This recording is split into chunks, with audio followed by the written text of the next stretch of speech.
Hi, it's Carly and Prem here from Triibe.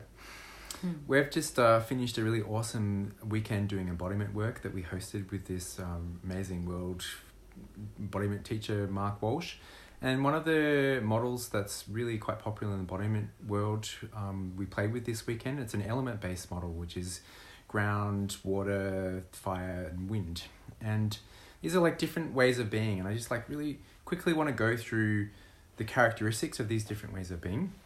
So ground is like very kind of just direct and plodding along and clear, and it has like really good attention to detail, and it's really reliable, and it's like clear in what it knows and what it thinks, and it's just like, this is just how it is. It's like, can just take things in like very strikingly with like clear contrasts. And then water, a little bit serious, a little bit boring. Yes, that's right. Yeah, but just like it's very trustworthy.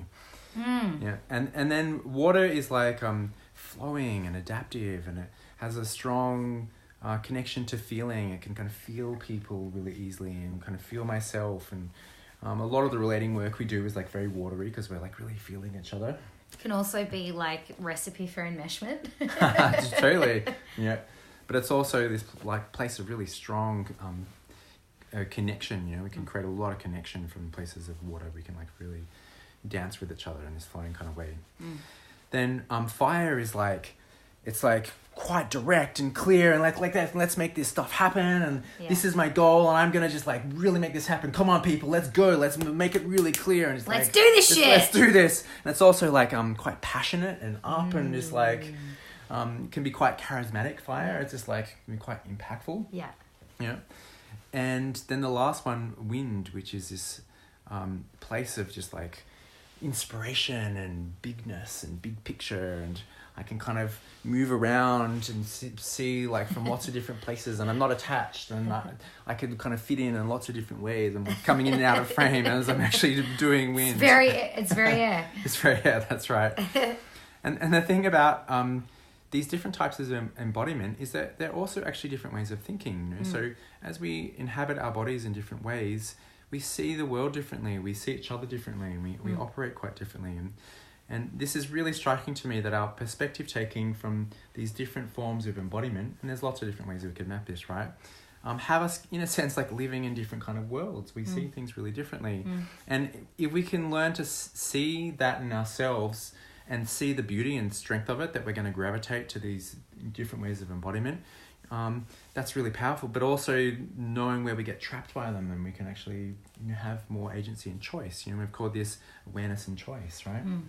So that's really been impactful to me, and I just love to hear from you. Like, as an example for you of 3 minutes. Yeah, something that really stands out for me in checking out what's my sort of resting element. And I would say it's in different, sure, it can change a little bit in different contexts, but typically my resting place or my most natural states are earth and fire. And, you know, I'm someone who knows what they think, you know, and let's do this. I know what I think, and I know what to do. And then my fire comes in and goes, let's do it. You know, let's just do this thing. And that's been super helpful for me in a lot of contexts. It's been great. And then I really see where it actually can inhibit me and become like a prison. So I've actually thought that that's who I am. You know, I've had like spent a lot of my life thinking that's who I am. Like those qualities are who I am. But actually, they're these states that I'm just more comfortable in. Like they're states that my personality is comfortable in. But I'm actually of the belief that we can actually exist in all of these different perspectives. We can widen our range, and it's really about choice. So how do we get to that place of choice? And so it's really about practice, right? So for me, you know, I had this moment where I was thinking today, you know, I want to get even better at giving Carly feedback, and both in a kind of work context, so we're like a couple, but also working together. And And we have lots of other contexts too. And so I was thinking, okay, so in that context, how do I get even better? I want to get even more refined there.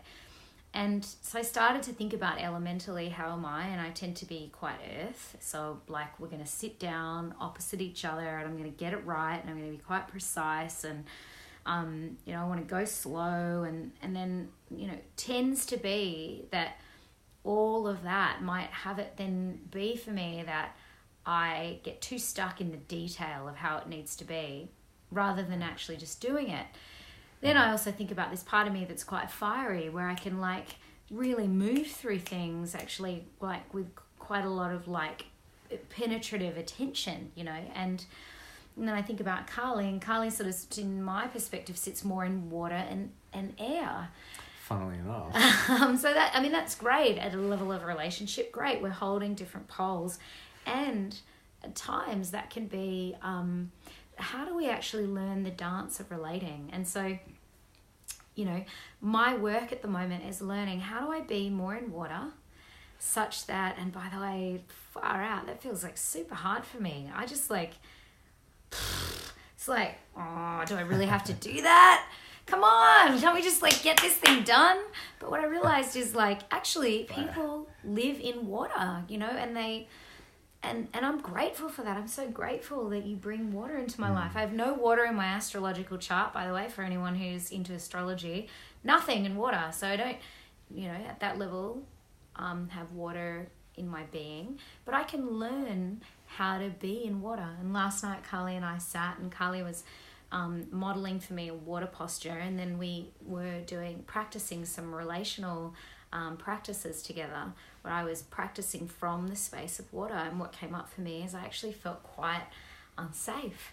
I actually felt like I was falling between, you know, in this sort of space of no holding, and that's what water feels like to me. And so it's about building for me new neural pathways around being in water, such that I have choice then about when it's actually more appropriate for me to be in water, and to kind of slow down and receive and actually let go of my perspective, you know, which would be a more air quality. And I'm pretty excited about that, because the guys that I work with, Carly's water, predominantly water air, and Damien has, I think, is also water air, you know, and so, or air water. And so there's this kind of like interesting place where you guys are like my teachers in those elements, you know, and I feel excited in the ways that we can model for each other and then learn from each other. But ultimately it's up to me to like know how to bring that into relationship and kind of practice what's difficult. Nice. Yeah. I'm aware of our time. We're like trying to keep these shorter than we have, but I just like the last piece I want to add is this kind of add my voice of me too. Like I could go a lot more into that, but just the one piece for me that I'm like excited to be practicing is like this ground quality of actually inhabiting my perspective more strongly, you know, and actually just being able to like hold my shape, you know, and have clarity about what's actually true for me, like owning my reality more, you know, and not like, you know, still including the adaptive quality and the kind of unattached places of whinge and being able to keep those things, but having choice around my ability to just be like, you know, this is actually what I think, and just be clear about it. Sweet. Thank you. Thank you. Thanks for watching, everyone.